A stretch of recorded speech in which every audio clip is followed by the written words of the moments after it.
Carlos Nelson with Cascade Media Group, and tonight we have an educator on board. But long before she was an educator, I knew her from business acumen and starting the Heartland Chamber. And when Cascade Media Group first really was coming into fruition back around 210, I think, 208, Miss Christal Watson, she had come to my office, gave me a gift basket of some goodies, and she was talking business. But now she has transitioned into education, and I would like to think that she is a person of integrity and a person that has a feeling for our community, overall community. And without further to do, Miss Christal Watson. Well, thank you so much, Carlos. I appreciate you. And I want to thank you for all the work that you've done in this community and how you try to communicate a very positive and strong message to build our community and to be better than what it is today. So thank you. All right, let's get right into it.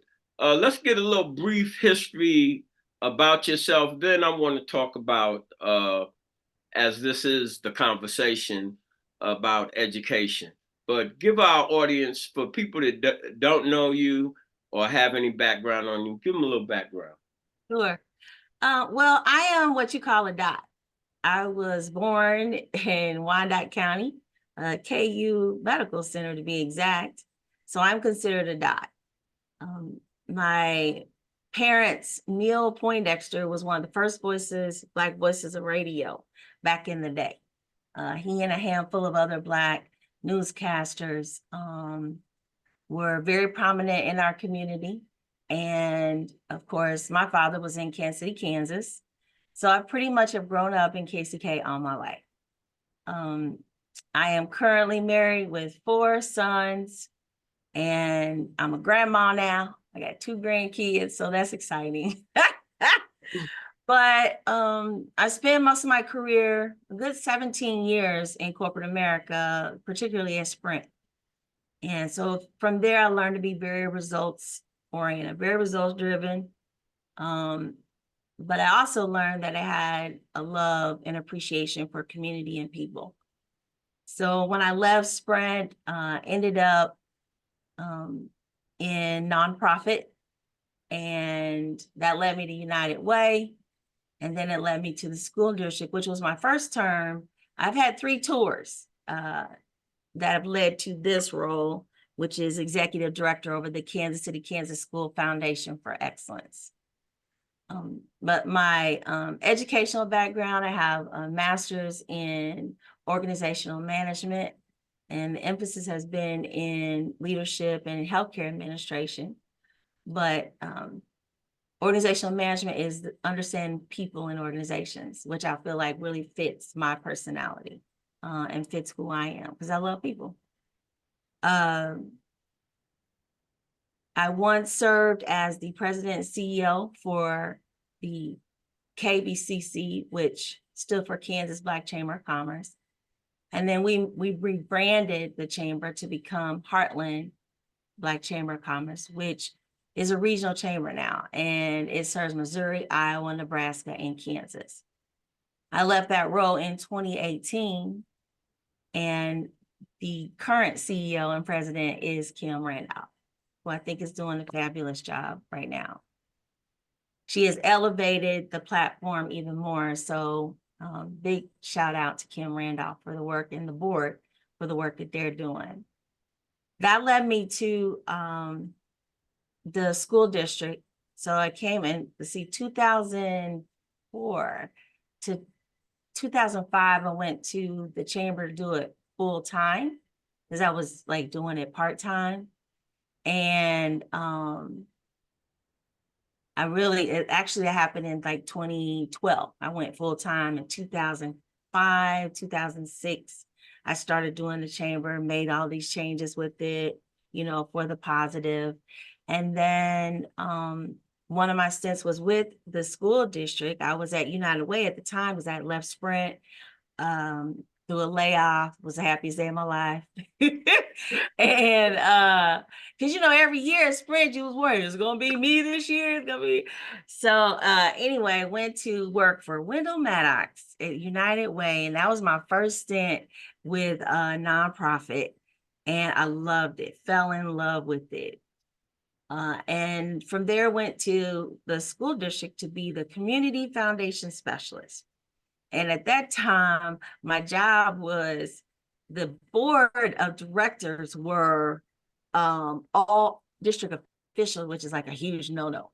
And so the public information officer at that time said, hey, we need to really change the board. I need you to help me do that. And so they hired me full-time to do it. And we did it.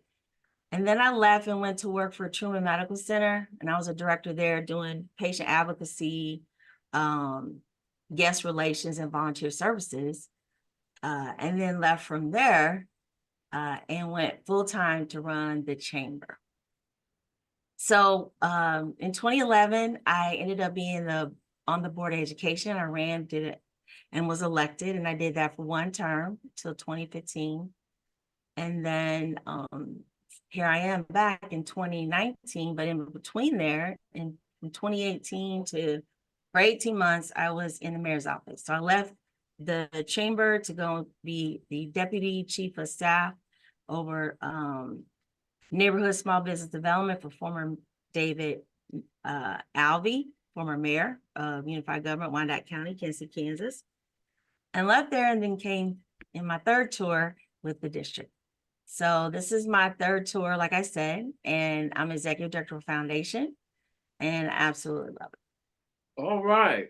So let's get into the conversation. We talked off camera a little bit about the state of education, what your foundation actually does, and solution orientated. That's what I liked when you opened up and said what you learned out of corporate America right off the bat about solutions, crunching numbers, and all of that type thing. Tell our audience exactly what you got going on right now. So the foundation, we're 33 years old, and the Foundation for Excellence was created to be a support to Kansas City, Kansas public schools. And just for the audience purpose of knowledge, most school districts have an educational foundational arm, right? So we can receive funds basically that school districts cannot, right? Or our purpose is to maybe even fill the gap where funding is not, but also provide scholarships and support classroom projects and do other programs, initiatives, projects that come from the district. That is literally our sole purpose. What I have learned from corporate America, right, and to your point about being results driven, is really getting to the root of problems. So while it's great to have a problem and just scratch the surface on it, it's even more impactful when you can get to the root of that problem and eliminate it as much as possible. In our district, Kansas City, Kansas Public Schools has over 21,000 students. And at any given year, we've been over 80% of our student population, low income to poverty. And over 5,000 students suffer from some kind of medical condition or issue. Wyandotte County as a whole has been the unhealthiest county in the state of Kansas for over a decade. And we struggle with just low-income families, period, training, workforce, jobs, crime, you name it. Wyandotte County has suffered from that. The wonderful opportunity that I have within the foundation is to meet the needs of our students, of course, staff, and of course, our teachers. But I think for us, in order to be more impactful within the district, it would be to help eliminate some of the social barriers that prevent kids from learning in the classroom. So if a kid is coming to classroom hungry, if a child has no place to live, or if a child is sick, any one of those factors a student faces with. That doesn't even account for any traumatic situations that they've had to deal with. If they come to the classroom with any one of those, they're not learning in the classroom. And I think that's one of the tragedies that you have within urban schools is, the social elements that, again, prevent kids from learning in the classroom that they're struggling with and they have to deal with their families. So we have a strong focus on families. And we developed a program because of COVID. I came in 2019, July 2019. And there's a federal program called the McKinney-Vento Act. And the McKinney-Vento Act quite simply says that there's a family that doesn't have permanent residency for more than 2 years, they're considered homeless. The McKinney-Vento coordinator comes in my office and she says, hey, we need help. We have families that transition from one location to another and they don't have a place to stay. And the foundation in the past has helped us by paying hotel costs for a family to stay in a hotel. And cause that broke my heart because it was like, what? I'm like, well, what are we doing about their housing? Like, what, are you doing anything significant in that area? Of course, no. And so from that moment, 2019, I'm like, we got to figure that out because me paying through the foundation dollars, hotel costs, we just making the hotels rich. We ain't doing nothing really for the families. It's not solving the problem. Right, it's not solving the problem. They went from having a selection of 5 hotels down to 2 today. I want to ask you this on that note. Off camera, I also told you how my mind just be wandering. All right. Okay. So with the immigration issues that more and more immigrants are coming to the country, and Wyandotte has a significant Asian population and Hispanic population, and probably some other diversity origins that I don't know about. But when we're talking about the foundation, I think I told you that we were doing some things with some schools over here in Missouri. But the dollars that you have to work with kids that have these issues that you just talked about, housing, food, medical, and all of that. How do you see the funding besides the program that you talked about? Second question, do you think our overall community, now I'm just specifically talking about the Black community, really understand where our educational system is and what their responsibilities are as parents to the next couple of generations? Sure. So to answer the first question, what the foundation is addressing is helping families by, number one, trying to do housing projects. So right now we're working with a community development corp that is serving as a consultant for us. And what we want to do is take old school buildings, which is not a new concept, and turn into housing for families.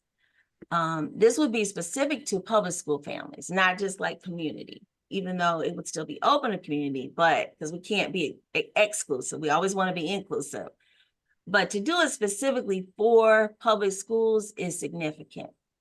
And so that's one of the ways. So what we do is we would have to partner with other agencies within the area or any agency that is supporting families in any one of those areas. You have a pilot project? Excuse me for cutting you off.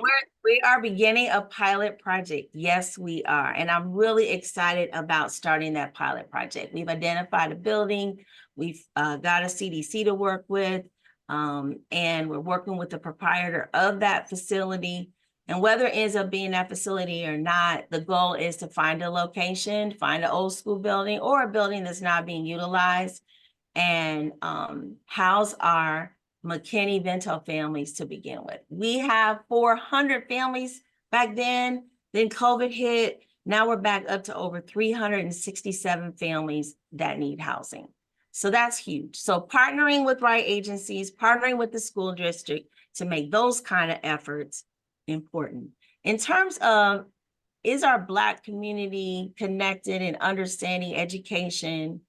I think they do when it comes to their children, right? And I think it's a little bit of a complicated question to answer because it really depends on where that individual is within education, if they have children who are attending public schools and an urban school for that matter, because we have a lot of Black families who are doing well and have their children in private schools. Mm-hmm. So I think overall, yes, the Black community does understand education. To the degree in which they are engaged and understand what is happening with their community surrounding public education, that's another story. I think it becomes important when it involves their taxes. But, you know, if I were to look at, I mean, you go to any board meeting, educational board meeting, how many parents are actually sitting in the audience and how many stay through that board meeting, whether they have a kid being recognized or acknowledged or not. So, you know, I hate to say that the Black community is not, because I think we are. I just think that there's a lot more to know and there's a lot more for us to do. And I think that we have to be intentional about knowing what that is. And if you were to ask me to rate where that is, I don't know if I could really rate that. I rate it down on a 5. And that's if that.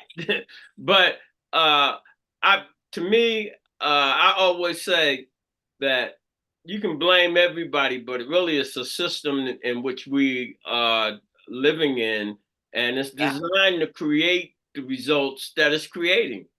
Right. And we're just little grains of sand on the beach, and it's rough. What you're doing, to me, it seems thankless. I don't have the patience for education that you really need. As you say, some of our community, their kids are in private schools, but I'm really more concerned with the bottom 2/3 of our community that are just, a lot of the parents are just trying to put milk on the table. That's it. In our district, we're over 50% Hispanic. So the Black community is moving out. They're moving further west in Wyandotte County, or they're moving south, right? So our middle class to above middle class families, you know, that are a little more financially secure are moving to districts where they think are doing better. Now, while they may be doing better educationally wise, they may not be doing better socially. Oh boy, you hit the nail on the head. You've got diversity, equity, inclusion issues. You know, so I mean, you may add in one area, but then you end up losing in another. Because I know there are many families that have struggled while their kids are getting a great education, but they struggle with the teachers, racism, you know. I wonder how that is. See, because growing up in like Black university, that's the you know, you don't have to fit in, right? And when you go to these, I went to college level, but high school, and you one of few Blacks that are there, that's a hard pill to swallow for 4 years, where you're never the captain of the team. You always part of the team.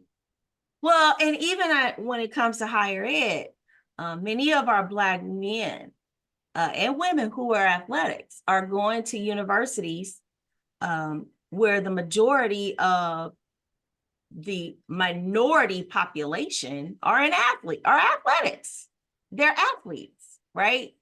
And they struggle, you know, with some of the issues. I know my son particularly struggled.